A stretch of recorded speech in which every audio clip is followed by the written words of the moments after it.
Jim, your name has been around gyroplane circles for a while now, but we haven't heard from you in relation to the HoneyBee in quite some time. The HoneyBees behind us are a Generation 2 designed. Take our viewers back and tell them how the HoneyBee originated, the first one. Yeah, I'm probably like most people, most of the viewers that love gyroplanes, is I bought my first Bensen information package back in 1982, and I got it in the mail and opened it up and fell in love with all the little pictures of them flying and all the various ways you could configure them. And a little while after that, the announcement of our first daughter was coming into existence, and we just said, well, a gyroplane's going to have to hold off for a few years. Well, as I started surfing the internet, Paul, what happened was I went to PRA.org, and I found that they were giving away plans to the original Gyro-Bee from Dr. Ralph Taggart.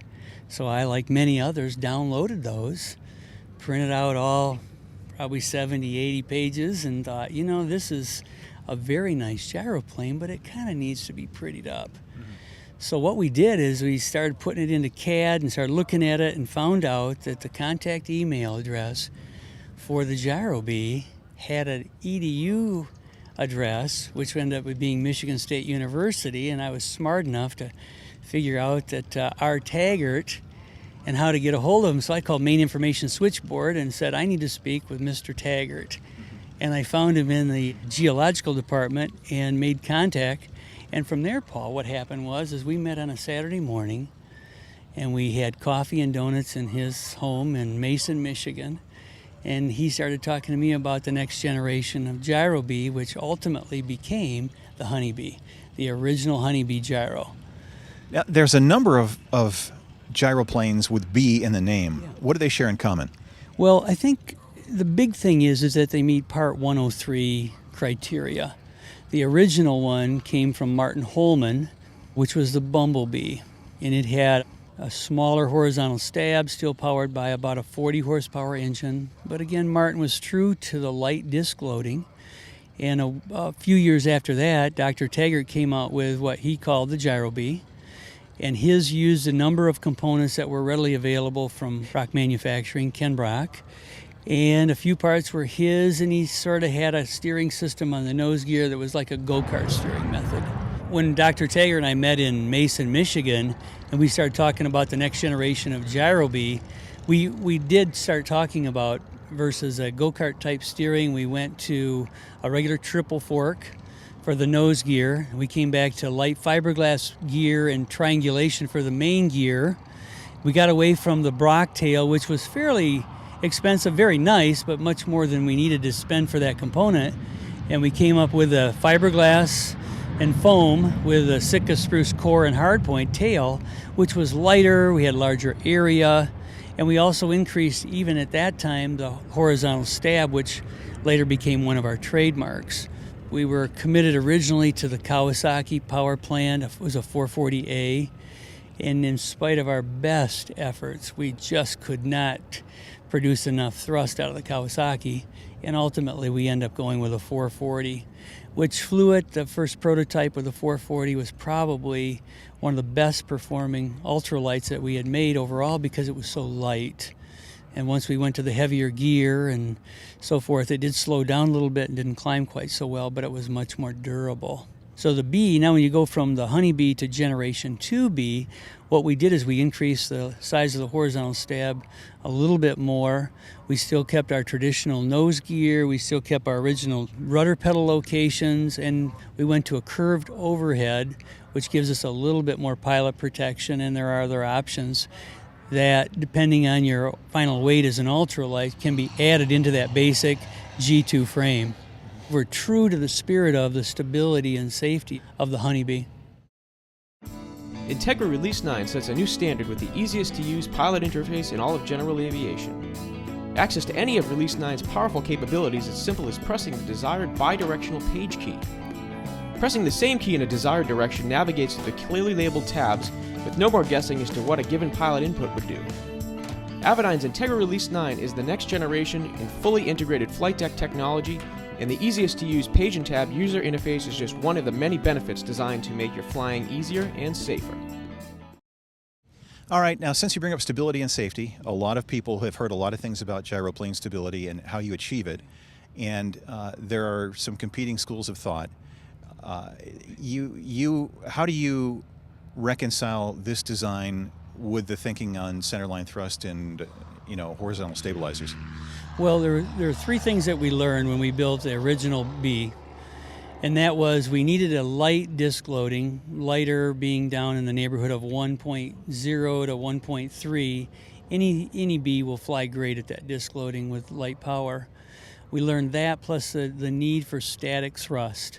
A standard 447 with a 60-inch propeller will give us 250 pounds of thrust. When we went out to a 66-inch propeller, we were getting 283 pounds of static thrust. But the last thing we learned was that if you put on a fairly large size horizontal stab, the issues of PIO certainly and PPO virtually go away. And stating some history, if we look at the 300 approximate Bees that are out there in the world, either production built by Gyrotech or built from Gyrotech plans, we don't have a single fatality listed with NTSB, nor do we have any fatalities or incidences of PIO.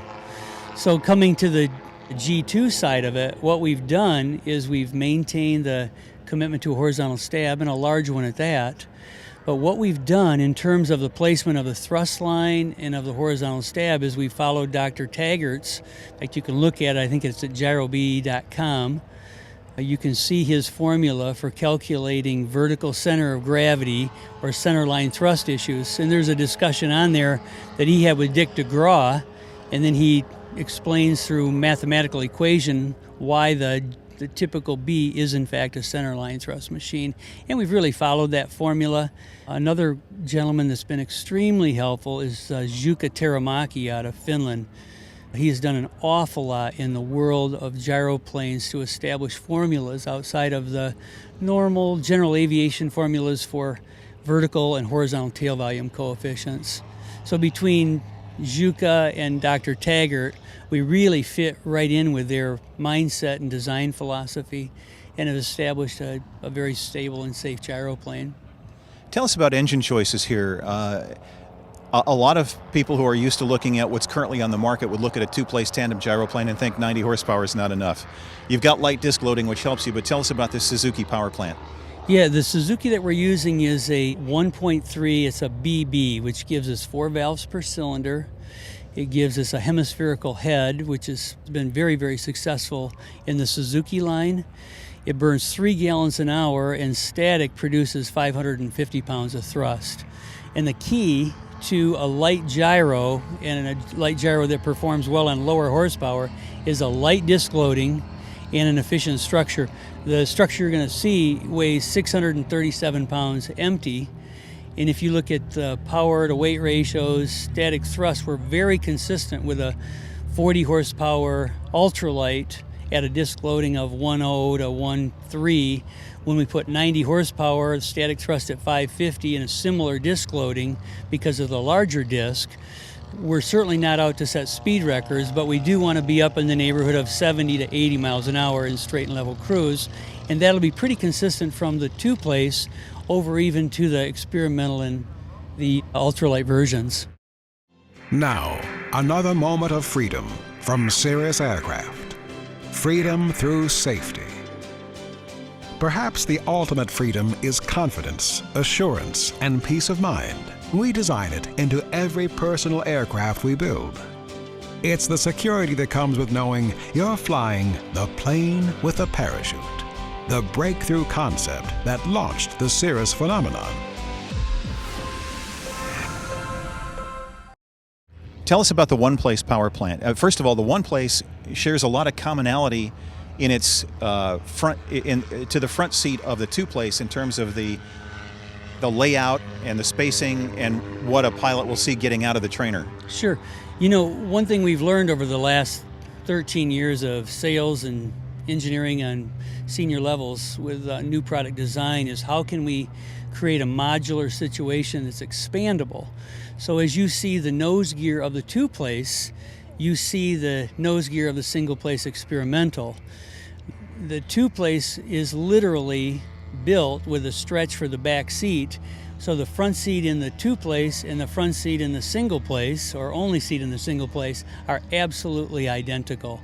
They share the same common gear, they share the same common armrests, they share the same common nose gear spring, linkages from the rudder pedals, and it gives us economies of scale that allow us to be competitive both on a financial level as well as operationally in packaging and illustrations for kits and builder instructions.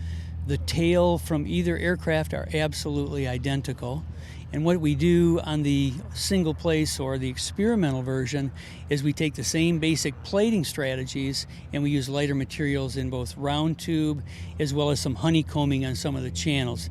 We're going to have about a 60-pound chassis when it's all said and done, and we start adding purchased goods or purchased components to that aircraft. What are you using for power on the single place experimental and then on the ultralight? On the experimental, we've got a number of choices. 447s are still available. We love them. I wish that Rotex would make different decisions about deleting those from the line. So you can do a 447 currently, you can do a 503. An MZ201 will work on that aircraft as well as an MZ202. We're having discussions on the experimental side for some four-stroke power plants, even as late as of today, but we haven't made any decisions as far as what those four-stroke options will be. When we go to the ultralight, again, I love a 447 with a 66-inch prop. Our limitations in weight will get us 447, 503, and a MZ201. There is another 50 horsepower four-stroke that we'll be testing in the month of September, more than likely, which produces 260 pounds of thrust and burns 1.5 gallons an hour. So we can take the legal 5-gallon tank and we can fly for 3 hours, which is unheard of before on a 5-gallon B. So we've got lots of engine options to choose from. What we really want to do in this process is get to know the customer and their needs, find out their long-term vision and goal for their particular bee, keep them out of trouble, as well as help them be good bee pilots with their short-term choices.